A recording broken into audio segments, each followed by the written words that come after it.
ಇವತ್ತು ಒಂದು simple recipe ಮಾಡೋದನ್ನು ತಿಳಿಸ್ಕೊಡ್ತಾ ಇದ್ದೀನಿ. ಈ ರೆಸಿಪಿನ ನೀವು 8 ತಿಂಗಳ ಪಾಪುಯಿಂದ ಹಿಡಿದು ಎಲ್ಲ ವಯಸ್ಸಿನ ಮಕ್ಕಳಿಗೂ ಮಾಡಿ ತಿನ್ನಿಸ್ಬೋದು. ರುಚಿ ಚೆನ್ನಾಗಿರೋದ್ರಿಂದ ಮಕ್ಕಳು ಇಷ್ಟಪಟ್ಟು ತಿಂತಾರೆ. ಸೊ ಬನ್ನಿ ಮಾಡೋದು ಯಾವ ರೀತಿ ಅಂತ ನೋಡೋಣ.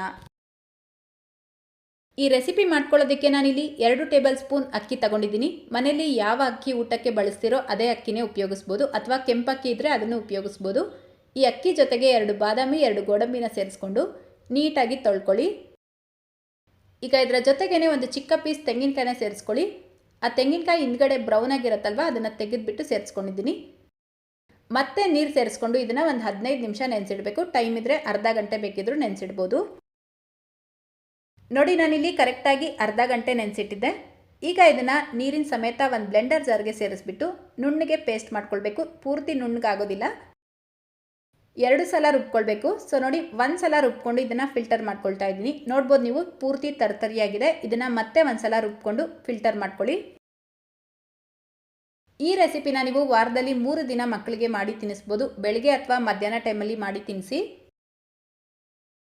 ಸೊ ನೋಡಿ, ಈ ರೀತಿ ಫಿಲ್ಟರ್ ಮಾಡಿಕೊಂಡು ಮತ್ತೆ ಇದಕ್ಕೆ ಅರ್ಧ ಲೋಟ ನೀರು ಸೇರಿಸ್ಬಿಟ್ಟು ಈ ಪಾತ್ರೆನ ಗ್ಯಾಸ್ ಸ್ಟವ್ ಮೇಲೆ ಇಟ್ಟು ಕರೆಕ್ಟಾಗಿ 10 ನಿಮಿಷ ಲೋ ಫ್ಲೇಮ್ನಲ್ಲೇ ಚೆನ್ನಾಗಿ ಬೇಯಿಸ್ಕೊಳ್ಬೇಕು. ಮಿಕ್ಸ್ ಮಾಡ್ಕೊಳ್ತಾ ಬೇಯಿಸ್ಕೊಳ್ಳಿ. ಸ್ವಲ್ಪ ಬೇಗ ಗಟ್ಟಿ ಆಯಿತು ಅಂತ ಅನಿಸಿದ್ರೆ ಇನ್ನೂ ಒಂಚೂರು ನೀರು ಹಾಕ್ಬಿಟ್ಟು ಬೇಯಿಸ್ಕೊಳ್ಬೋದು. ನೋಡಿ, ಕರೆಕ್ಟಾಗಿ 10 ನಿಮಿಷ ಬೇಯಿಸ್ಕೊಂಡಿದ್ದೀನಿ. ಇದರ ಕನ್ಸಿಸ್ಟೆನ್ಸಿ ನೋಡ್ಬೋದು, ಸ್ವಲ್ಪ ಗಟ್ಟಿಯಾಗಿದೆ. ಈಗ ಇದಕ್ಕೆ ಚೆನ್ನಾಗಿ ಮ್ಯಾಶ್ ಮಾಡ್ಕೊಂಡಿರುವಂಥ ಒಂದು ಬಾಳೆಹಣ್ಣು ಸೇರಿಸ್ಕೊಳ್ತಾ ಇದ್ದೀನಿ. ನಾವು ಸ್ವೀಟ್ಗೋಸ್ಕರ ಇದರಲ್ಲಿ ಯಾವುದೇ ರೀತಿ ಸಕ್ಕರೆ ಬೆಲ್ಲ ಉಪಯೋಗಿಸ್ತಾ ಇಲ್ಲ. ನಿಮ್ಗೆ ಹಂಗೂ ಬೇಕು ಅಂತ ಅನಿಸಿದ್ರೆ ಒಂಚೂರು ಬೆಲ್ಲ ಸೇರಿಸ್ಕೊಳ್ಬೋದು. ಬಾಳೆಹಣ್ಣಿಗೆ ಬದಲಾಗಿ ನೀವು ಆ್ಯಪಲ್ ಕೂಡ ಪೇಸ್ಟ್ ಮಾಡಿಬಿಟ್ಟು ಸೇರಿಸ್ಕೊಳ್ಬೋದು.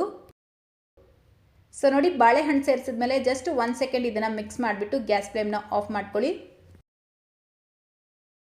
ಸೊ ಅಷ್ಟೇ, ಈಗ ತುಂಬ ಹೆಲ್ತಿ ಆ್ಯಂಡ್ ಟೇಸ್ಟಿಯಾಗಿರುವಂಥ ರೈಸ್ ಗಂಜಿ ರೆಡಿಯಾಗಿದೆ. ಇದು ಖಂಡಿತ ಮಕ್ಕಳಿಗೆ ಮಾಡಿಕೊಡಿ, ತುಂಬ ಇಷ್ಟ ಆಗುತ್ತೆ, ಆರೋಗ್ಯಕ್ಕೂ ಒಳ್ಳೆಯದು. ಸೊ ಇವತ್ತಿನ ಈ ರೆಸಿಪಿ ನಿಮ್ಗೆ ಇಷ್ಟ ಆಗಿದ್ರೆ ಲೈಕ್, ಶೇರ್, ಕಮೆಂಟ್ ಮಾಡೋದನ್ನು ಮರಿಬೇಡಿ. ಇದೇ ರೀತಿ ಮತ್ತೊಂದು ರೆಸಿಪಿಯೊಂದಿಗೆ ಮತ್ತೆ ಸಿಗೋಣ. Thank you.